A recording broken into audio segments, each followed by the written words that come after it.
तो क्या इन 3 mega project की बदौलत अब ये कहा जा सकता है कि भारतीय जनता पार्टी के नेता सपा के गढ़ में कमल खिलाने के लिए बार बार आजमगढ़ में आ रहे हैं, जनसभाएं कर रहे हैं? अभी तो जो तत्काल में हम लोगों ने देखा है कि इस बरसात में जो स्थिति थी शहर की, तो मेरी पहली प्राथमिकता होगी कि शहर में एक सीवरेज प्लान की व्यवस्था की जाए ठीक ठाक, जिससे जो परेशानी इस बार आजमगढ़ की शहर की जनता को हुई वो न रहे। दूसरी, सड़कों की स्थिति को और बेहतर बनाना। 4.5 साल में तो हमारी सरकार ने काफ़ी कुछ बेहतर किया है।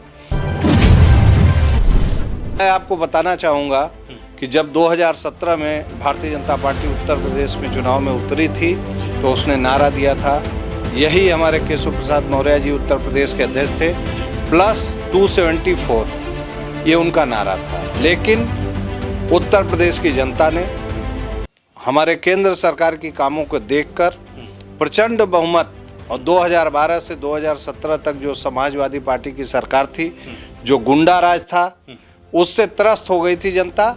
उसने भारतीय जनता पार्टी को 300 से ऊपर सीटें देकर और उत्तर प्रदेश में पूज्य योगी आदित्यनाथ जी महाराज के नेतृत्व में सरकार बनवाने का काम किया।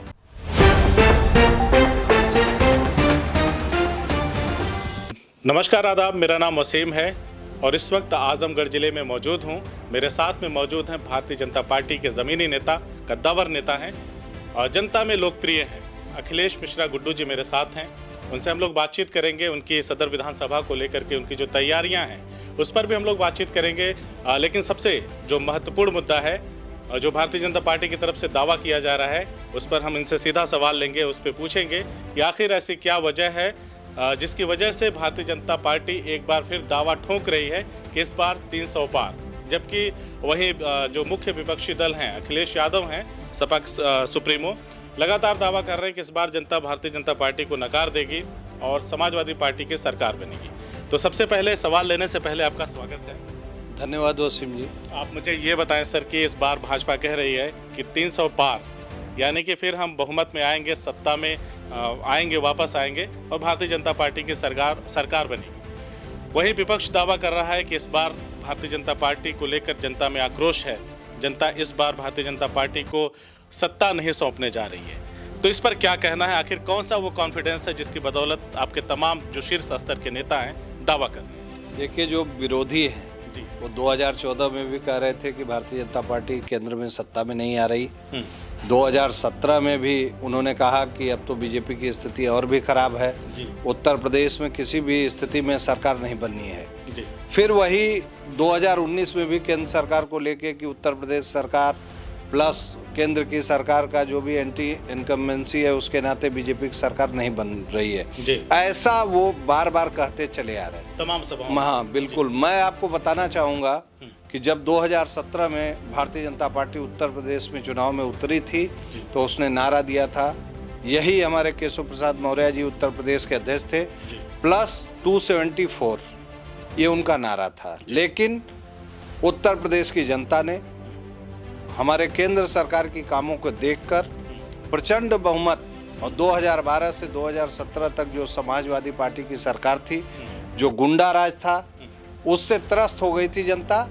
उसने भारतीय जनता पार्टी को 300 से ऊपर सीटें देकर और उत्तर प्रदेश में पूज्य योगी आदित्यनाथ जी महाराज के नेतृत्व में सरकार बनवाने का काम किया। और इस बार निश्चित रूप से, तब तो हमारी सरकार एक इंजन की थी, अब डबल इंजन की जो सरकार है उसकी बदौलत उत्तर प्रदेश में पुनः भारतीय जनता पार्टी की सरकार बनेगी और 300 प्लस का जो नारा है वो निश्चित ही सही साबित होगा। इस सवाल का जवाब मैं थोड़ा और आपसे विस्तार में चाहता हूं, लेकिन इसमें एक छोटा सा मेरा और प्रश्न है कि जैसे आपका जो थिंक टैंक है, पार्टी लाइन की भी एक सोच है, कार्यकर्ता जगह जगह सर्वे करते हैं, जो आपके पदाधिकारीगण हैं सर्वे करते हैं, तो क्या जैसे आपने कहा डबल इंजन की सरकार वाली जो बात आपने बताई, तो उस वक्त 17 में क्या जनता के मन में आखिर ऐसा क्या चल रहा था जिसको आप लोगों ने उनकी नब्ज़ को पकड़ा, उस नब्ज़ को पकड़ा कि डबल इंजन की सरकार? क्या उस वक्त ऐसा लगा था लोगों को कि अगर केंद्र में भारतीय जनता पार्टी की सरकार है, अगर प्रदेश में भी होगी तो प्रदेश का विकास होगा? बिल्कुल, केंद्र में मेरी सरकार थी और जो भी जनता के लिए, जो भी निचले तबके के लिए जो योजनाएं हमारे योगी आदित्य ये नरेंद्र मोदी जी लाते थे प्रधानमंत्री के रूप में, बहुत सारी योजनाएं वो छोटे तबके के लोगों के लिए लाए, लेकिन वो चूंकि हमारी सरकार उत्तर प्रदेश में नहीं थी, वो योजनाएं जमीन पर नहीं उतर रही थी। अब तो वो सारी योजनाएं जो हमारी केंद्र सरकार की हैं वो उत्तर प्रदेश में ठीक तरह से उनका क्रियान्वयन हुआ है। सबको आवास मिला है, सबको शौचालय मिला है, सबको नौकरियां दिया है। हमने धारा 370 हटाने की बात किया था, उसको हटाया। जो राम मंदिर बनाने का मुद्दा था, लोग कहते थे कि राम मंदिर कब बनाएंगे, ये तो इनका चुनावी मुद्दा है, ये बनाएंगे ही नहीं तो वोट कहाँ से पाएंगे। उसको भी मैंने, राम मंदिर का फैसला भी सुप्रीम कोर्ट से आया और भव्य राम मंदिर का निर्माण भी हो रहा है।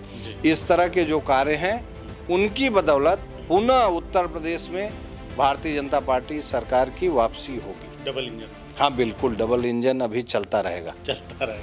चलिए, मेरा दूसरा सवाल ये है, अभी हाल ही में प्रधानमंत्री जी ने काफ़ी लंबे संघर्ष के बाद किसानों के लिए जो 3 कृषि कानून, जो बकौल किसान और तमाम विपक्षी दल के नेता उसे काला कानून कहते थे, उसकी वापसी हुई है। अखिलेश जी दावा कर रहे हैं कि जब मैं रथ लेके निकला पूर्वांचल में, क्योंकि पश्चिम में भारतीय जनता पार्टी के नेताओं को कोई घुसने नहीं दे रहा है, किसान नेता विरोध कर रहे हैं, किसान विरोध कर रहे हैं, तो जब मैं रथ लेके निकला पूर्वांचल में तो उसकी भीड़, अपार जनसमूह देख करके प्रधानमंत्री नरेंद्र मोदी जी डर गए और उन्होंने आनन फानन में बगैर किसी चर्चा के सदन में भी उसकी चर्चा नहीं की, कानून वापस लेने की। अचानक से आते हैं, मन की बात में घोषणा करते हैं कानून। देखिए, कृषि कानून को मोदी जी ने लाया था और उनकी सोच बिल्कुल अलग थी, लेकिन उन्होंने, उसका राजनीतिकरण हो गया और किसानों को गलत ढंग से समझाने का काम किया जा रहा था। उससे स्थितियां थोड़ा भिन्न हो रही थी। मोदी जी ने राष्ट्र को संबोधित किया और उन्होंने स्पष्ट तौर पे बताया कि मैं इसे समझाने में असफल रहा, या लोग उस बातों को, उन कानूनों, हाँ, तमस्या में रही, या समझ नहीं पाए, या मैं समझा नहीं पाया, मैं विफल रहा। स्पष्ट तौर पे उन्होंने बता दिया। कहीं भी अखिलेश जी के जो बयान पहले से ही आते रहे हैं, जैसे उन्होंने संतों को चिलमची बोला, बाकी सारी चीज़ें, तो उनके जो बयान हैं वो उल जलूल इसी तरह आते रहते हैं। वो 17 में इधर से भी तो सर अब्बा जान और तमाम चीज़ें, अखिलेश अली जिन्ना, क्या उत्तर प्रदेश का चुनाव इन बातों की तरफ भी हो सकता है? नहीं, वो तो सारी चीज़ें हैं। चुनाव में कहीं न कहीं कुछ न कुछ बातें आज गई होंगी। आरोप प्रत्यारोप का दौर चलता है, लेकिन फिर भी हम ये कहेंगे कि वो कृषि कानून इनके कहीं भी रथ से या इनकी भीड़ से, क्योंकि मोदी जी और योगी जी की सभाओं में या भारतीय जनता पार्टी के जो छोटे नेता हैं उनकी सभाओं में भी उससे ज़्यादा भीड़ होती है। कहीं उससे डर के और उसको लेने का कोई इरादा उनका नहीं। और सर, जैसा कि मेरा पहला सवाल था कि आखिर कौन सी ऐसी चीज़ है जो 300 पार का दावा भारतीय जनता पार्टी के नेता कर रहे हैं, अब उसी से जुड़ा हुआ मेरा तीसरा सवाल है आपसे कि 2017 से लेकर के 4.5 साल हो गए भारतीय जनता पार्टी की सरकार है। ऐसे जैसे घोषणा पत्र जो भारतीय जनता पार्टी का था 17 में, उसमें कितने काम हुए, ताकि उन कामों को आप लोग उपलब्धि के तौर पर फिर एक बार जनता के बीच में ले जा करके जो दावा कर रहे हैं उसको हकीकत में तब्दील कर सकें? देखिए, जो भारतीय जनता पार्टी का चुनावी घोषणा पत्र था, हम उसको मानते हैं कि कहीं 1% की बात अलग है, 100% फॉलो किया है भारतीय जनता पार्टी ने। सबसे पहले हमने कहा था हम किसानों के ऋण को माफ़ करेंगे।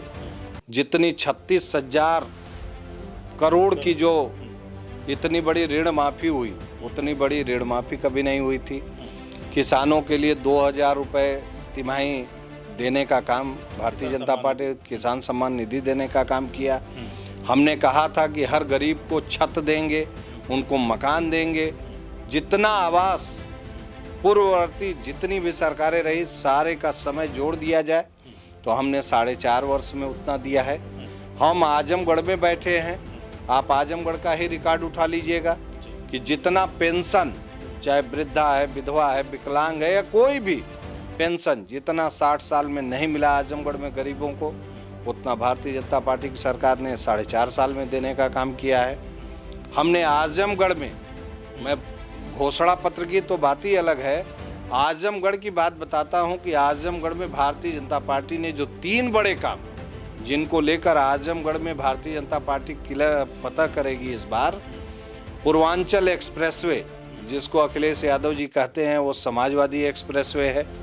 आप पता करिएगा कि जब भी ये नियम है कि किसी भी परियोजना में 75% जब तक भूमि का अधिग्रहण न हो जाए तब तक वो परियोजना का न टेंडर होता है, न स्वीकृति होती है, न कुछ भी होता है। जब यह सरकार मेरी आई थी तो मात्र 10 से 12% जमीनों का अधिग्रहण हुआ था। हमने पूर्वांचल एक्सप्रेसवे बनाया जो आजमगढ़ के लिए मील का पत्थर साबित होगा। हमने जो एयर कनेक्टिविटी थी, जिसको समाजवादी पार्टी के लोगों ने स्वयं अपने उतरने के लिए हवाई पट्टी के रूप में उसका उतनी बड़ी परियोजना का निर्माण किया था, हमने उसे जनता को इसी अगले महीने में देने का, इसी दिसंबर में। यानी आजमगढ़ एयरपोर्ट चालू? बिल्कुल, आजमगढ़ एयरपोर्ट चालू होगा, उसको जनता को देने का काम किया। यहाँ से अब लोग दिल्ली, बम्बई और अन्य जगहों पे जाने का काम करेंगे उससे। तीसरा, जो बहुप्रतीक्षित मांग थी आजमगढ़ के नौजवानों की, वो विश्वविद्यालय का।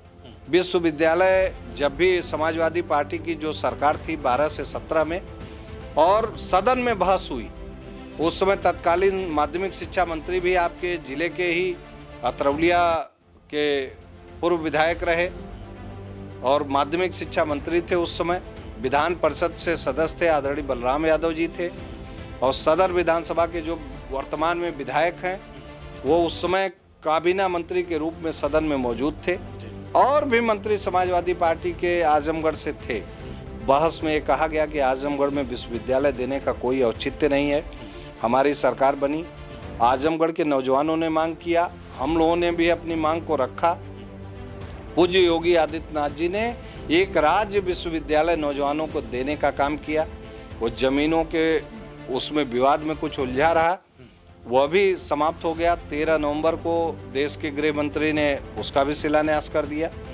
तो इस तरह से 3 हमारे बड़े काम हैं, और आप लेंगे तो जिला मुख्यालय से लेके ब्लॉक मुख्यालय को जोड़ने के लिए हमने बड़ी बड़ी 10 सड़कें बनाई हैं।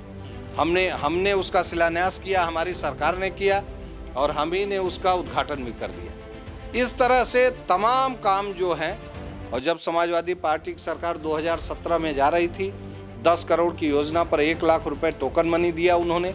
मैं एक चुनावी जनता को बहकाने के लिए इस तरह की योजनाएं लाए, उसको भी मैंने मेरी सरकार ने आपने 3 योजनाएं जो बड़ी बताई, जैसे समाजवादी एक्सप्रेस जो था वो पूर्वांचल एक्सप्रेसवे हो गया। सपा के लोग दावा करते हैं कि हमने बनवाया, और ठीक है, किसी ने सोचा, किसी ने उसको क्रियान्वित किया, दोनों को धन्यवाद। मैं ये जानना चाहता हूँ, जैसे लोग अक्सर ये कह रहे हैं, विपक्ष के नेता दावा कर रहे हैं कि सिर्फ ये जो विश्वविद्यालय वाला, राजकीय विश्वविद्यालय का जो इन्होंने दिया है, शिलान्यास किया है, वो बस शिलान्यास ही रह जाएगा, उस पर कोई काम नहीं होगा क्योंकि आचार संहिता लग गई है। नहीं, ऐसा नहीं है। और वो पहले ही वहाँ जमीनों का अधिग्रहण हो चुका है, उसका टेंडर हो चुका है, PWD को विश्वविद्यालय बनाना है, उसकी पहली किस्त आ चुकी है, और नए सत्र से जो भी हमारे मऊ और आजमगढ़ के विद्यालय हैं वो उससे जुड़ने जा रहे हैं। हाँ, संबद्ध हो जाएंगे, और उस पर काम तेजी से चल रहा है। कहीं ये नहीं, ये तो उनके पास कहने का कोई वो नहीं है, उन्होंने किया नहीं तो बार बार बताएंगे कि ये चुनावी। चलिए, अक्सर सपा का गढ़ कहा जाता है आजमगढ़ को, और सपा के बड़े नेता भी अक्सर खुल करके इस बात को स्वीकार करते हैं। कहा जाता है कि लोग कहते हैं, सपा के नेता कहते हैं कि आजमगढ़ में विकास की हर एक ईंट पे समाजवादी पार्टी का नाम लिखा है, अखिलेश यादव, मुलायम सिंह यादव का नाम लिखा है। तो आपने जो 3 बड़े प्रोजेक्ट बताए हैं, पूर्वांचल एक्सप्रेसवे जो कनेक्ट हुआ यहाँ से लखनऊ तक जाएगा, गाजीपुर के लोगों को भी लाभ मिलेगा, मऊ के लोगों को लाभ मिलेगा, तो क्या इन 3 मेगा प्रोजेक्ट की बदौलत अब ये कहा जा सकता है कि भारतीय जनता पार्टी के नेता सपा के गढ़ में कमल खिलाने के लिए बार बार आजमगढ़ में आ रहे हैं, जनसभाएं कर रहे हैं? जनसभाएं तो देखिए, चुनाव हो या तो जो भी परिस्थितियां रहती हैं उसके हिसाब से जनसभाएं होती रहती हैं। क्या लगता है कमल लेकिन इस बार आजमगढ़ में इस बार बिल्कुल कमल खिलेगा, और समाजवादी पार्टी का गढ़ रहा, क्योंकि समाजवादी पार्टी के लोगों को ही यहाँ की जनता ने बराबर अपना विश्वास देके उनको जिताया था। लेकिन अब वो उनसे ऊब चुकी है, और जैसे आप सदर विधानसभा में ही 40 साल हो गया, 8 टर्म कोई विधायक हो, आजमगढ़ की सड़कों की स्थिति बद से बदतर थी। सर मैं उधर आ रहा हूँ, लेकिन जो मेरे सवाल हैं, क्या उन 3 कामों की बदौलत क्या अब सपा के गढ़ में भारतीय जनता हाँ, पार्टी बिल्कुल चुनौती देने को बिल्कुल बिल्कुल इस बार भारतीय जनता पार्टी आजमगढ़ में निश्चित रूप से समाजवादी पार्टी को धूल चटाएगी और भारतीय जनता पार्टी के अधिक से अधिक सीटें जीतकर इस समय उसके प्रत्याशी सदन में एक पहुंचेंगे। छोटा सा सवाल इसी में है, क्या भारतीय जनता पार्टी के नेताओं को आजमगढ़ में ऐसा क्या खास लग रहा है, सबसे ज्यादा ध्यान यहीं पे केंद्रित? नहीं, ऐसा नहीं है। आप आज ही देखिए तो योगी जी निरंतर पश्चिम से लेके पूर्वांचल, बुंदेलखंड, पश्चिमांचल हर जगह सभाएं कर रहे हैं। केशव जी की सभा हमारे यहाँ 10 तारीख को है, तो आज वो 3 सभाएं संबोधित किए सहारनपुर से लेके अन्य जगहों पे। ऐसा नहीं है, लेकिन आजमगढ़ में वो जो भी चीज़ें हैं, तो चुनाव है तो चुनाव की दृष्टि से या जो काम किया तो उसका शिलान्यास पूछने का मतलब सर बस इतना था, सकारात्मक दृष्टिकोण से क्या भारतीय जनता पार्टी इस बार आजमगढ़ में काम कर रही है ताकि आजमगढ़ के लोगों का वो मिथक तोड़ा जा सके जो नेता दावा करते हैं। बिल्कुल, इस बार आजमगढ़ की जनता भी उसका इंतजार कर रही है और इस बार निश्चित रूप से भारतीय जनता पार्टी आजमगढ़ में कमल खिलाएगी। अब आते हैं आपकी विधानसभा सदर पे, जहां से आपने 17 में किस्मत आजमाई थी और वहीं विपक्ष के नेता हैं दुर्गा प्रसाद यादव जी, मौजूदा विधायक हैं, कबीना मंत्री भी रहे अपने समय में। तो क्या लगता है, मैं चाहता हूं कि आप बताएं कि आजमगढ़ जिले या सदर की क्या समस्याएं हैं जो आपको देखने में लगती हैं, क्योंकि आप लगातार जनता के बीच में रहते हैं, उनसे उनकी समस्याओं के बारे में जनता आपको बताते भी है। तो क्या वो समस्याएं हैं जिसे देखते हैं आप और आपके मन में लगता है कि अगर जनता ने मौका दिया तो उन समस्याओं को दूर करूंगा? आपकी तैयारी क्या है सर? आजमगढ़ सदर सीट जो है, यहाँ से दुर्गा यादव जी विधायक हैं और वो 8 बार रहे, मंत्री भी रहे। लेकिन आप सदर के किसी भी कोने में चले जाएं, विशेष करके उनके घर की तरफ चले जाएं, तो उन्होंने 8 बार में क्या किया, जनता भी अब उसका मूल्यांकन कर रही है। सड़कों की स्थिति बद से बदतर हो गई। उनका बिल्कुल, अभी जो बरसात आप देखे होंगे तो बरसात में कोई सीवरेज की व्यवस्था नहीं थी शहर में, पूरा शहर डूबा हुआ था। लोग खोज रहे थे, तो यहाँ जो सांसद महोदय थे उनका भी कहीं कोई आता पता नहीं था। विधायक जी भी कभी 1-2 दिन निकले होंगे, लेकिन जनता जो है उसका हिसाब इस बार लेगी।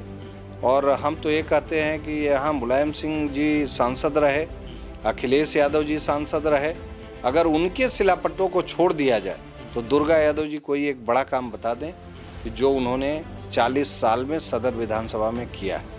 चलिए, इस बार अगर 22 में जनता आपको मौका देती है, अखिलेश मिश्रा गुड्डू को अपना विधायक चुनती है, मान लीजिए ऐसा, तो आपके जहन में क्या है, खाका क्या है कि क्या क्या समस्याएं हैं इस क्षेत्र की? आप विधायक हुए तो उसको व्यापक स्तर पर उनका निवारण करेंगे, उसका निस्तारण करेंगे समस्या? देखिए, अभी तो जो तत्काल में हम लोगों ने देखा है कि इस बरसात में जो स्थिति थी शहर की, तो मेरी पहली प्राथमिकता होगी कि शहर में एक सीवरेज प्लान की व्यवस्था की जाए ठीक ठाक, जिससे जो परेशानी इस बार आजमगढ़ की शहर की जनता को हुई वो न रहे। दूसरी, सड़कों की स्थिति को और बेहतर बनाना। 4.5 साल में तो हमारी सरकार ने काफ़ी कुछ बेहतर किया है, लेकिन उसको और बेहतर बनाना। शिक्षा के प्रति जो भी कमियां हैं हमारी विधानसभा में, शिक्षा का स्तर थोड़ा ऊंचा करने के लिए जो भी ज़रूरत है उसको पूरा किया जाए।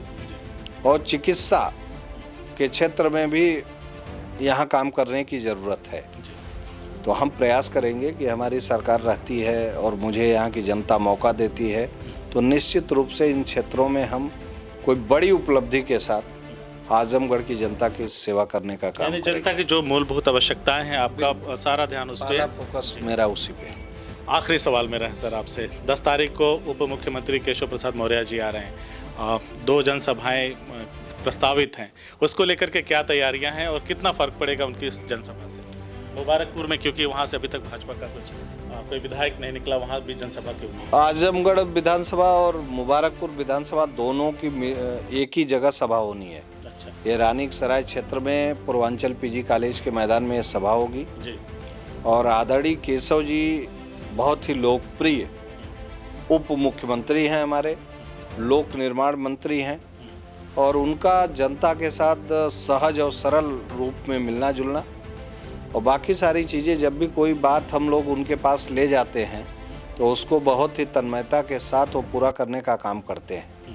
निश्चित रूप से ये सभा ऐतिहासिक होगी और उस बेल्ट में भारतीय जनता पार्टी की कोई सभा कभी भी नहीं हुई है, हमें जितनी जानकारी है। तो इस बार निश्चित रूप से उस क्षेत्र में केशव जी की सभा बहुत ही ऐतिहासिक होने वाली है। उसकी तैयारियां युद्ध स्तर पे चल रही हैं। कार्यकर्ता अपने साधन वाहन से यहाँ तक कि पैदल भी लोग वहाँ पहुँचने के लिए, मैं उस क्षेत्र में आज 10-12 गाँव का भ्रमण किया तो जितना उत्साह मैं देखा हूँ उससे लगता है कि निश्चित रूप से सभा ऐतिहासिक होगी। जैसा सर आपने दावा किया कि तमाम कोई पैदल आएगा, कोई अपने वाहन से आएगा, और कभी कभी क्या है ना कि कुछ एक वीडियो क्लिप वायरल होते हैं और लोग अक्सर ये बताते हैं, चाहे वो विपक्ष के नेता हों, सोशल मीडिया पे भी हम खबरें तैरते हुए देखते हैं कि सरकारी कर्मचारियों को बुलाया जाता है इस तरह के आयोजनों में, और लोगों की भीड़ इकट्ठा करने के लिए वो सभी पार्टियों का अपना अपना मामला है, कुछ पैसे भी दिए जाते हैं। तो क्या जैसा आप दावा कर रहे हैं वो जेन्युइन भीड़ होगी? हमारे दर्शकों को बताएं, क्योंकि अक्सर लोगों के मन में बिल्कुल वसीम जी, मैं तो आपको भी आमंत्रित करूंगा। वैसे तो आप रहेंगे ही वहाँ पे, और आप एक अच्छे, मतलब हमारी निगाह में बहुत ही अच्छे पत्रकार के रूप में मैं आपको देखता हूँ। मैं निश्चित रूप से कहूँगा कि आप उस सभा में आप स्वयं मूल्यांकन करेंगे और स्वस्फूर्त जनता रहेगी, जिसका मुझसे लगाव है, जिसका भारतीय जनता पार्टी से लगाव है, जिसका कमल के फूल से, जिसके नरेंद्र मोदी जी और योगी आदित्यनाथ जी में विश्वास है और जिनका केशव जी में विश्वास है। ऐसे लोग आपको उस सभा में मिलेंगे जो इस बार बहुत ही तन्मयता के साथ आजमगढ़ में इस बार कमल खिलाने के लिए बिल्कुल ही बेसब्री से इंतजार कर रहे हैं। ऐसे लोग आपको वहाँ पे मिलेंगे। तो देखा आपने, हमने बात किया आजमगढ़ के लोकप्रिय नेता से, भारतीय जनता पार्टी के अखिलेश मिश्रा गुड्डू से। उन्होंने हमारे हर एक सवाल का बेबाकी से जवाब दिया। आगे भी आपसे बातचीत जारी रहेगी और उन तमाम जनप्रतिनिधियों से बातचीत हमारी जारी रहेगी जो जनता के बारे में सोचते हैं। हम उनसे भी पूछेंगे जनता के मुद्दों को लेकर के। हमसे बातचीत करने के लिए अखिलेश जी बहुत बहुत शुक्रिया। धन्यवाद वसीम जी। CIB इंडिया न्यूज की सभी खबरों को देखने के लिए लाल रंग की बटन को दबाकर चैनल को सब्सक्राइब जरूर करें, घंटी जरूर दबाएं ताकि हमारी सभी खबरों के नोटिफिकेशंस आप तक पहुंचते रहें।